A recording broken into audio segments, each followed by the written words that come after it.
las causales de la impugnación. Por lo tanto, debemos tener en cuenta que se va a considerar extemporánea la nulidad que se base en estos dos primeros incisos si yo la conocía con anterioridad.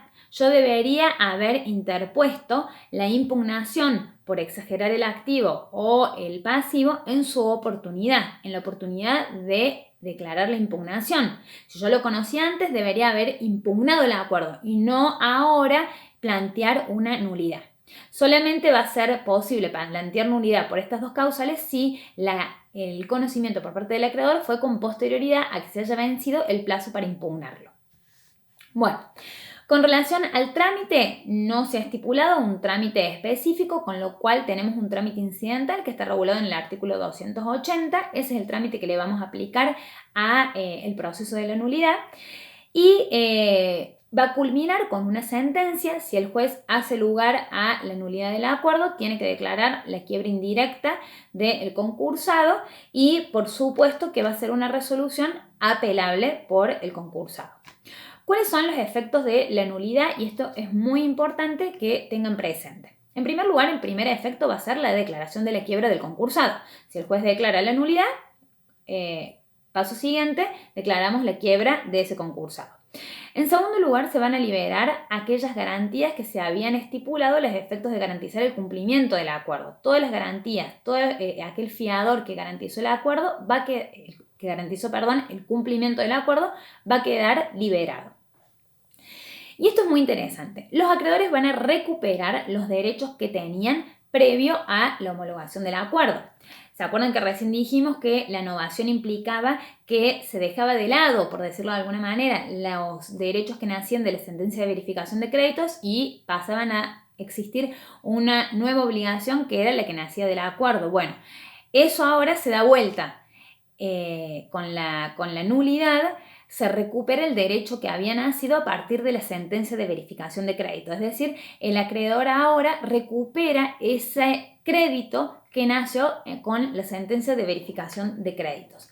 También va a recuperar el privilegio en el supuesto que hubiera renunciado al mismo. En el video anterior habíamos explicado la posibilidad que tenían los acreedores con privilegio de renunciar al mismo para incorporarse a una categoría de acreedores quirografarios.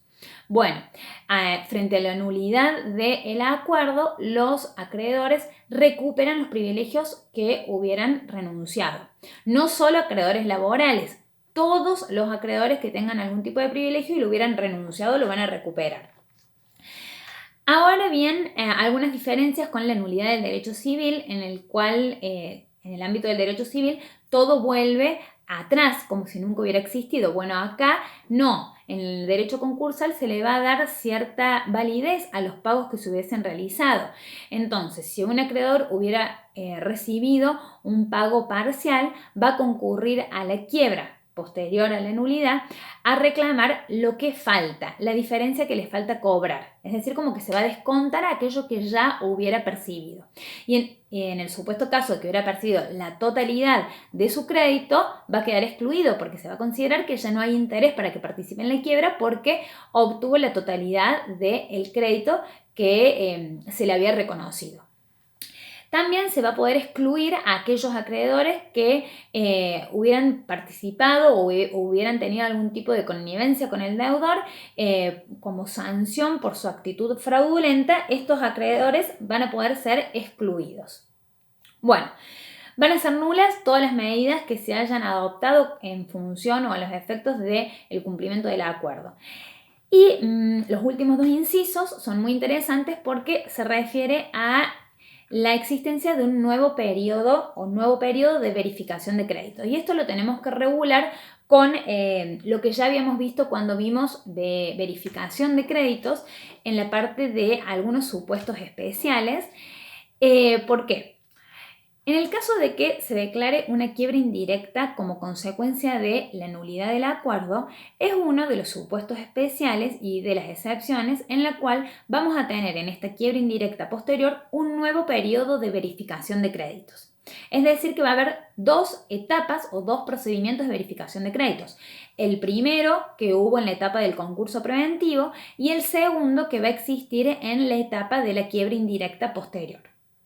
Sin embargo, aquellos créditos que fueron verificados en el concurso preventivo y que ya obtuvieron la verificación de su crédito no deben presentarse nuevamente a verificar su crédito en la quiebra indirecta posterior. El síndico deberá recalcular sus créditos en función del tiempo que ha pasado. ¿Quiénes son los que se tienen que presentar a verificar en la quiebra indirecta posterior como consecuencia de la nulidad de un concurso, de un acuerdo preventivo dentro del marco de un concurso? Los acreedores nuevos, es decir, aquellos que sean de causa o fecha posterior a la presentación en concurso preventivo. Bien, entonces, en este nuevo periodo de verificación de créditos que trae como consecuencia la nulidad del acuerdo en la quiebra indirecta, van a presentarse a verificar los acreedores que nacen después de la presentación en concurso y antes de la fecha de la declaración de la quiebra. ¿Bien? Porque los que son anteriores a la presentación en concurso ya tienen su crédito verificado en el concurso y el síndico solamente tiene que recalcular el crédito en función del tiempo que pasó hasta la nueva fecha de la declaración de la quiebra.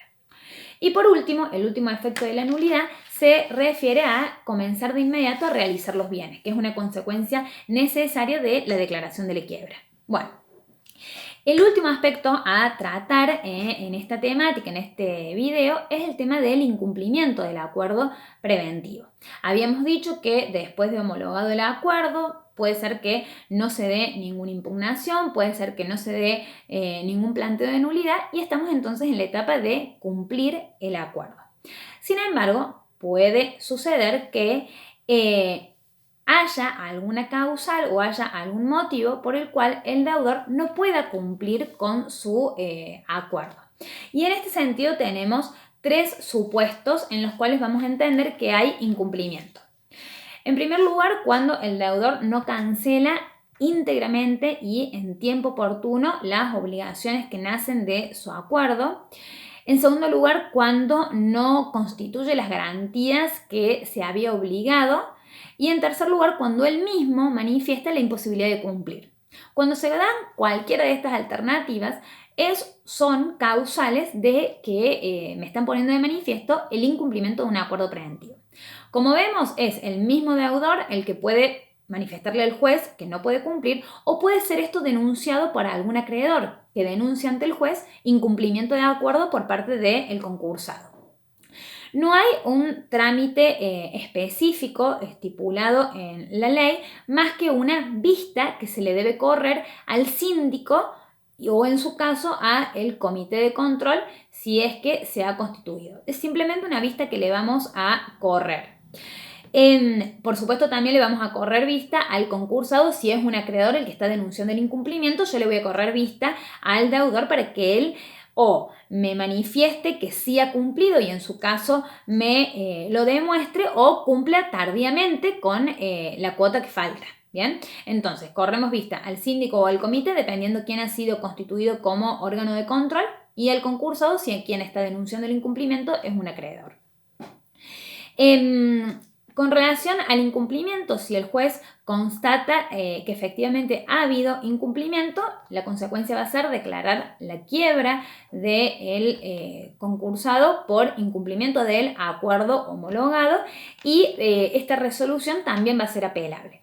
Y hay una particularidad, la ley establece que esa resolución que declara la quiebra solamente va a traer aparejada como efecto los incisos 6 y 7 del artículo 62. Estos incisos 6 y 7 del artículo 62 son los que acabamos de explicar con relación a los efectos de la sentencia que declara la nulidad del acuerdo. El artículo 6 es el que expliqué recién relacionado con el nuevo periodo de verificación de créditos y el artículo 7 es la inmediata realización de los bienes. Esos dos incisos son los únicos que se van a aplicar en el caso de una quiebra por incumplimiento de acuerdo. Con lo cual, todos los otros efectos que recién mencioné en relación a la nulidad, como por ejemplo que se recuperaban los derechos originarios de la sentencia de verificación de créditos, que se recuperaban los privilegios, que eran ineficaces todas las medidas que se habían dispuesto a los efectos del cumplimiento del acuerdo, y que se liberaba al fiador o al codeudor solidario que había garantizado, no se dan. Todo esto no se va a dar en el caso de incumplimiento. ¿Por qué? Porque la ley solo dispone que se va a aplicar el inciso 6 y 7 de este artículo 62, con lo cual todos los otros efectos de la sentencia que declara la nulidad no son aplicables en el supuesto del incumplimiento. Bueno, con esto se concluye todo lo que hace al proceso del concurso preventivo. Yo les recomiendo que para estudiarlo tengan a mano una línea del tiempo que es fundamental para poder ir siguiendo de manera temporal el proceso. Seguidamente quedan 2 videos para concluir con la bolilla 10 que se van a subir a continuación. Es de salvataje, que muchas veces lo he mencionado a lo largo de este video, que está regulado en el artículo 48, y el acuerdo preventivo extrajudicial. Y con esos 2 videos se concluye la bolilla número 10. Muchas gracias por haberme escuchado y por todo este tiempo.